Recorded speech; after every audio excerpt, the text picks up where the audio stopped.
খায়ের আমাদের বাড়ির দরজা এত পানি, তোমার অনুভূতিটা কি? না, কাজ ছাড়াও এই যে আমাদের এখানে প্রতি কাঠালে পানি উঠে যায়, মানে এটা নিয়ে তোমার কিছু বলার নেই? বলো বলো। হুম, বলো না, আর এদিকে তাকাই বলো। তোমার কি বলা উচিত না যে আমাদের নিজম দ্বীপে বেরিবার দরকার? তো তুমি তো এই কথা তো একটা বলতেছো না, বলো।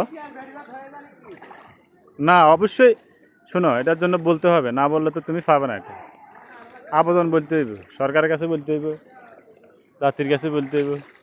এই তুমি বলো, রিয়াজ বলো। আমাদের নিজম দ্বীপে কি বেরিবাদের অবশ্যই প্রয়োজন আছে?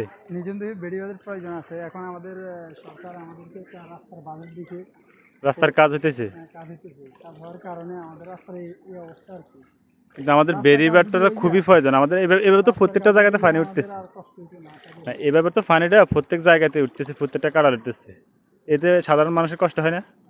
এই তো দেখতেছেন সাধারণ মানুষের প্রচুর কষ্ট। অনেক পানি।